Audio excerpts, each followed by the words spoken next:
just have to talk about Shogun, the TV show. We mentioned it already.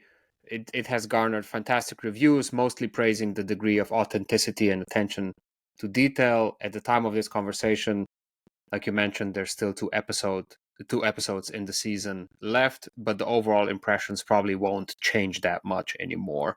You've seen the show, right? I've seen up to number 7. Yes, okay. From a historical standpoint, what does it get right and where does it struggle, if anywhere? I happen to know the historical advisor, Frederick Krenz. Therefore, it will be difficult. Luckily, I don't need to, because Okay. he has put so much detail into getting just everything right that, in his words, he was even questioned by the cast. Is this really right? These are modern Japanese people questioning how it would have been 400 years ago. Crane's stuck by his opinion and his own historical research, and in the end, we ended up with this Shogun, which I think is, from the Japanese perspective, is as authentic as you can get. There's a little few things, especially to do with the Europeans, that I think are not quite right, actually. For example?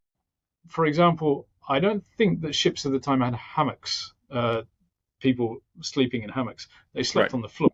Okay. I don't know for definite. English sailors slept on the floor. They didn't have hammocks. The Dutch ship at the beginning has hammocks. I'm not an expert in that field, so I'm going to get shot down now. But there's a few little things like that, but they're nothing to do with the Japanese side of things. The Japanese side of things, I'm pretty sure, is as near to perfect as you can get.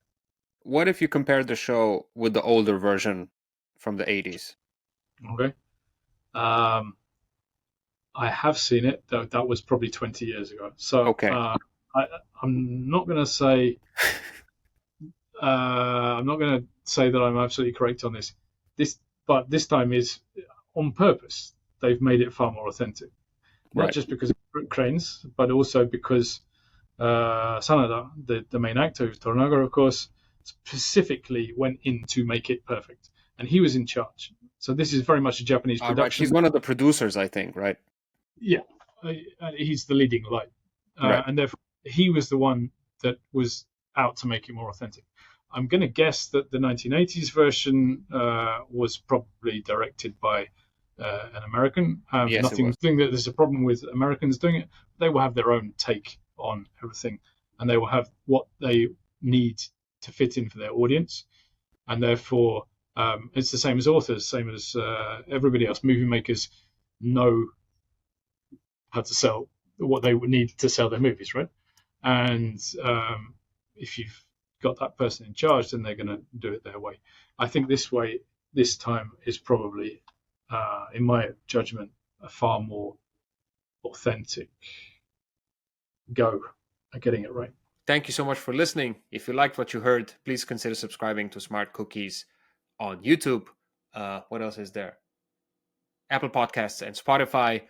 And if you really liked what you heard, feel free to become my Patreon. No, my patron on Patreon by going to Patreon and becoming my patron. It's really easy. Just type Smart Cookies Podcast in there. You should be able to find me.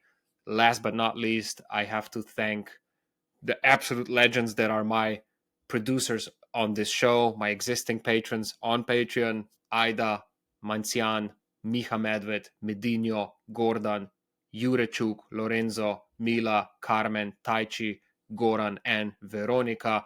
Without you guys, this show wouldn't exist. So massive thanks. And yeah, see you in the next episode.